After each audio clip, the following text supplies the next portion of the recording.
Oi, gente, boa noite. Bom dia, boa tarde, vocês estão assistindo isso aí em outro horário. Eu sou a professora Adriana e colaboro aqui, né, na especialização em ensino de ciências do programa C10, Ciência 10.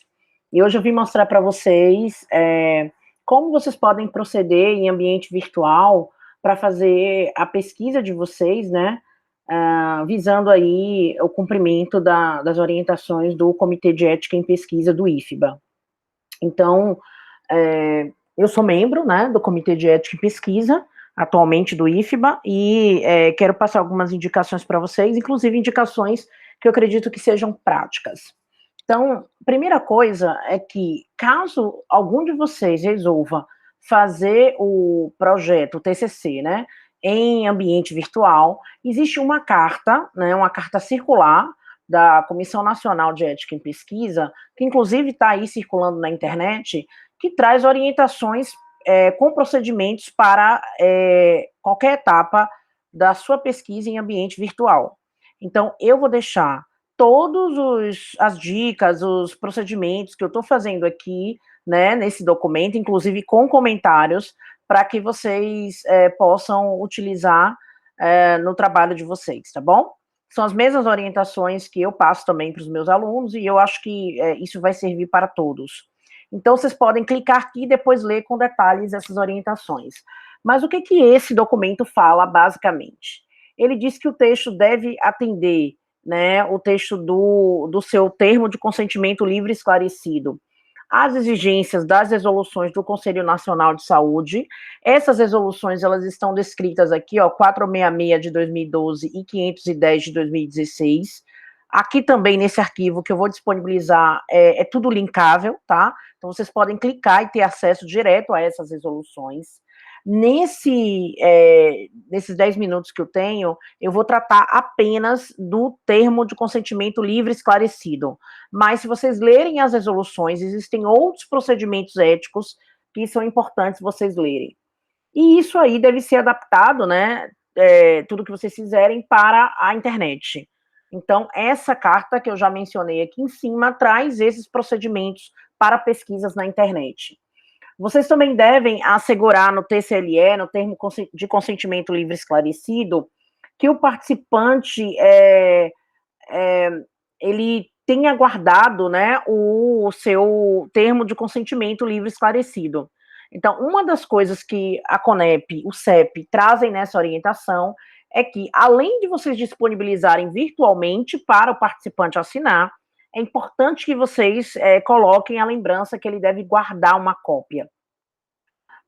Ao final do TSLE, vocês têm que inserir um campo de consentimento pós-informação, né? Então, depois que o participante, ele foi esclarecido, vocês devem colocar uma oração, né, um trecho lá embaixo, dizendo que o consentimento, ele está sendo dado depois que o participante foi esclarecido.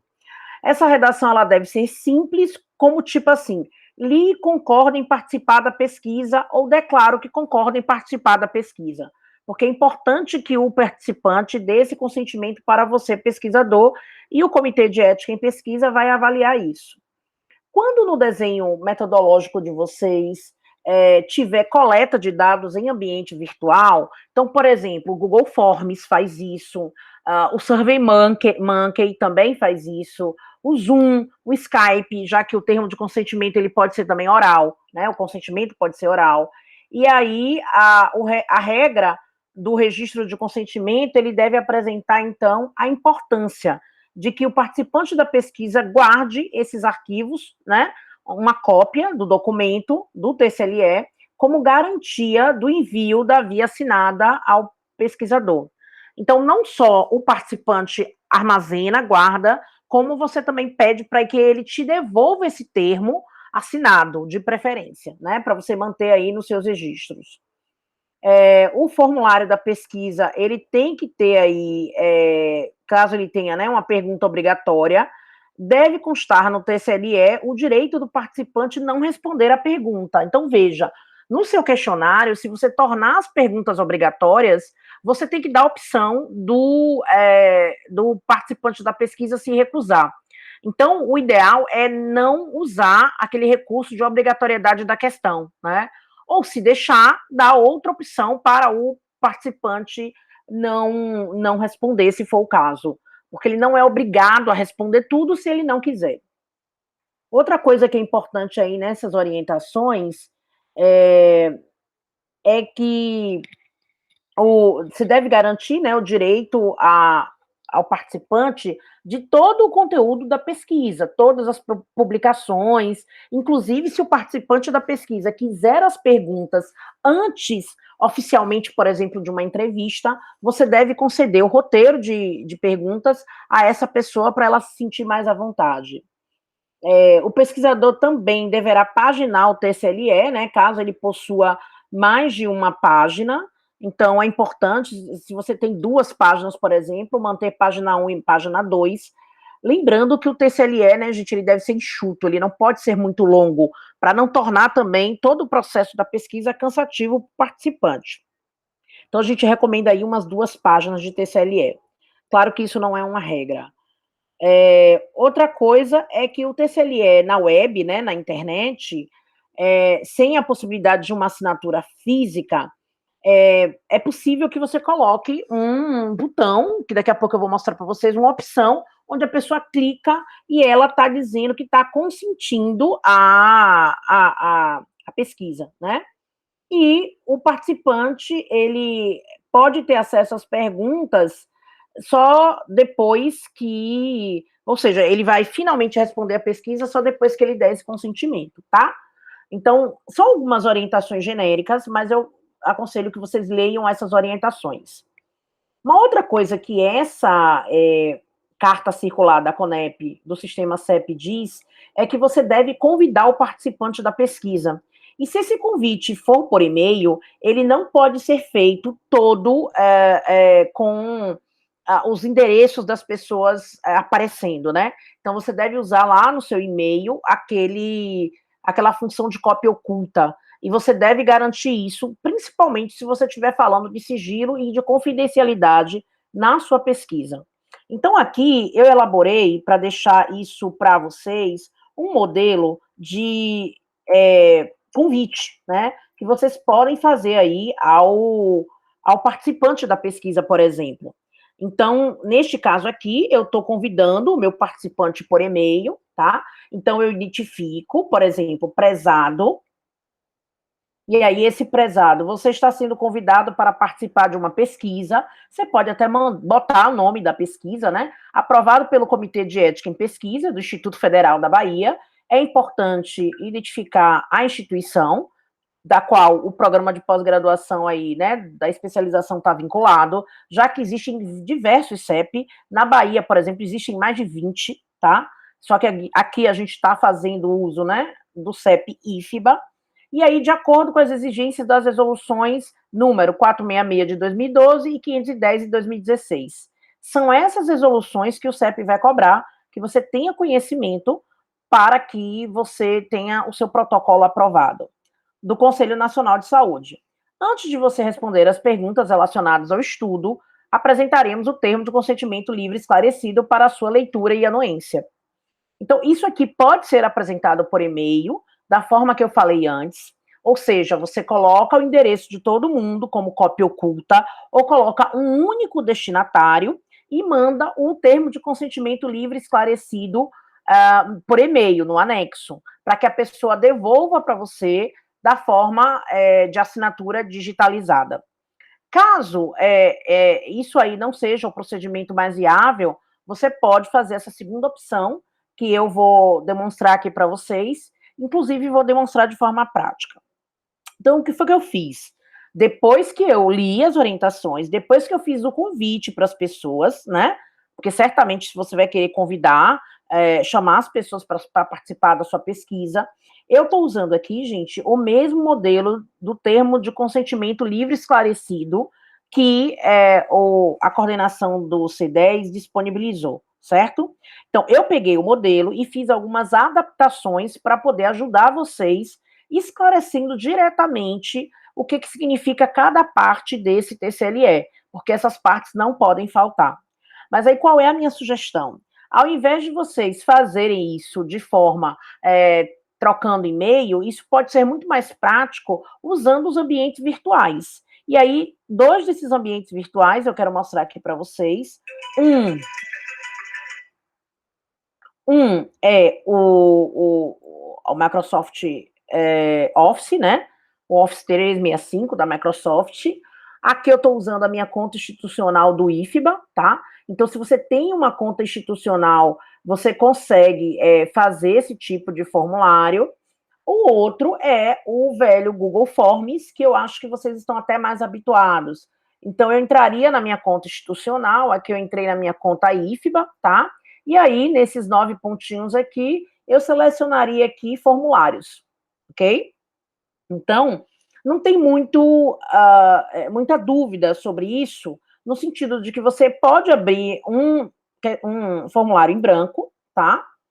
A mesma coisa você pode fazer aqui no Forms. Veja que no Forms eu abri aqui, né, um formulário sem título, simples, e a partir daqui eu vou colocar o que eu preciso para que as pessoas, os participantes da pesquisa, leiam o meu TCLE e depois comecem a responder já as perguntas do meu questionário ou da minha entrevista, ou de qualquer outra forma de coleta de dados.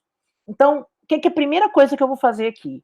Eu vou incluir nesse formulário uma espécie de cabeçalho para poder dar identidade a ele e já colocar as marcas tanto do programa da especialização como do IFBA, como da Universidade Aberta do Brasil, que o C10 está vinculado.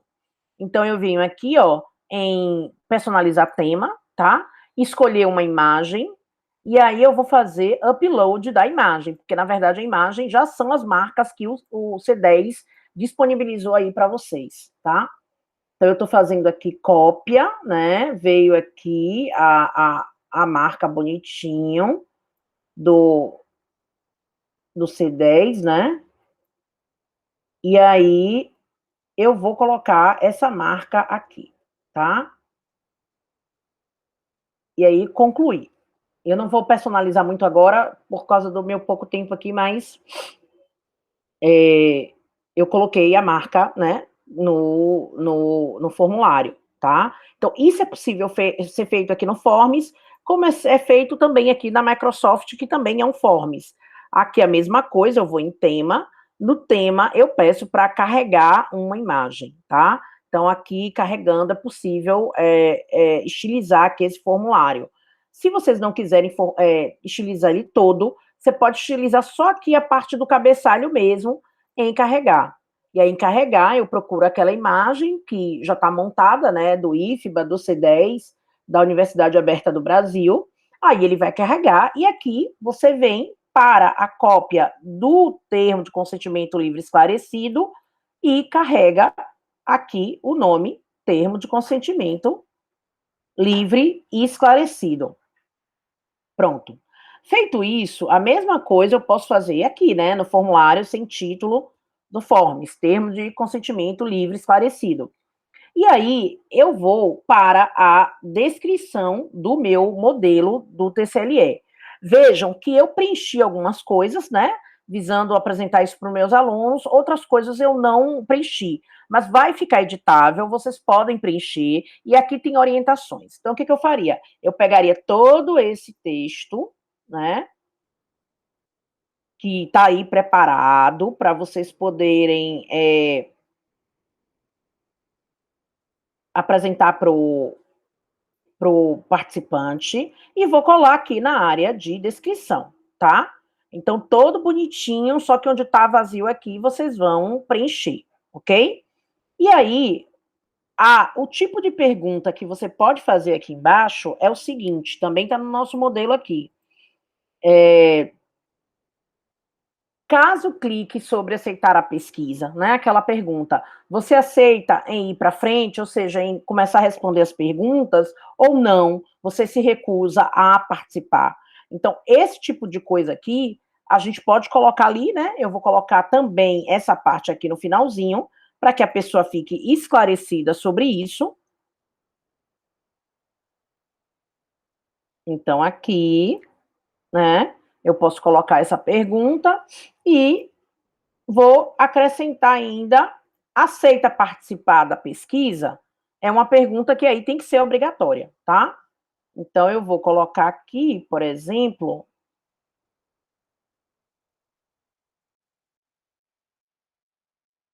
não aceita participar da pesquisa. Vou fechar aqui para vocês poderem ver.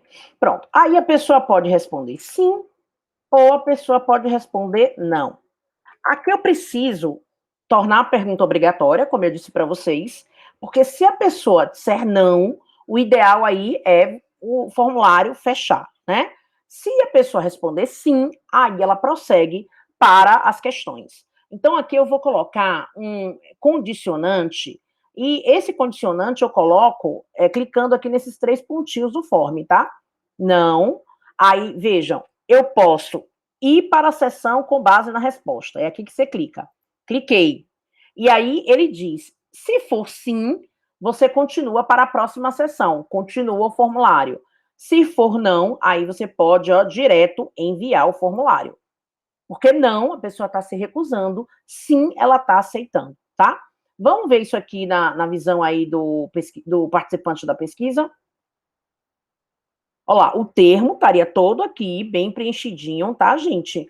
Aqui vocês podem até formatar melhor aqui. Aqui tem a parte do contato com o CEP que é necessária, tá lá no modelo. E aqui eu estou perguntando se o participante aceita ou não. Vamos supor que ele diga que não, não, e aí ele vai direto enviar. Acabou o formulário. Agora vamos tentar enviar outra resposta. Vamos supor que ele diga sim. Aí sim, ele vai aparecer aqui a outra seção que indica as suas questões, tá? Caso você não esteja usando o mesmo formulário, seja outro formulário, você pode, por exemplo, colocar aqui um link para o questionário e a pessoa ir para esse link se ela disser que aceita participar da pesquisa, ok? O mesmo procedimento é feito no Microsoft. Então, no Microsoft, vocês fariam a mesma coisa, colocariam uma descrição aqui, tá? E adicionaria uma nova pergunta. Neste caso, aparece a opção, texto, classificação, enfim, tem várias modalidades. Eu vou colocar de novo a opção, igual coloquei no Forms. Aí você viria aqui para o meu modelo, que eu criei, que na verdade é a partir do CEP, né? Da coordenação, que eu coloco aí um ajuste no modelo que eles disponibilizaram, e aí eu coloco, aceita participar desta pesquisa? Aí você pode colocar lá no Forms essa pergunta, tá? Lembrem que aqui em cima você já colocou toda a descrição, que é falando sobre o termo de consentimento livre esclarecido. Aceita participar dessa pesquisa? Ainda posso copiar aqui, ó. Sim, li o termo, né? Porque aí é bom a pessoa estar esclarecida. Coloco aqui na opção 1 o sim, na opção 2 vem o não. Então, aqui no Microsoft, você colocaria o não para a pessoa que não quer, né? Caso você queira viralizar isso pela internet. Adriana, e como é que eu faço para que isso aqui seja obrigatório e para que a pessoa encerre o questionário se ela não queira? Mesma coisa. Vou até editar aqui que fica coladinho, ó. Pronto. Aí você vai fazer a mesma coisa. Você vai tornar a pergunta obrigatória. Não tem como a pessoa não responder isso aqui, né? Ela tem que responder. E aí você clica na seção que você quer aqui colocar condicionante. Então, vem para cá e eu aqui na Microsoft, né, no Forms da Microsoft é diferente. Ao invés de ser a seção, aqui você bota adicionar ramificação. Então, adiciono ramificação. Se a pessoa disser que sim, ela avança. Se ela disser que não, eu posso colocar ela direto para o fim do formulário, tá bom?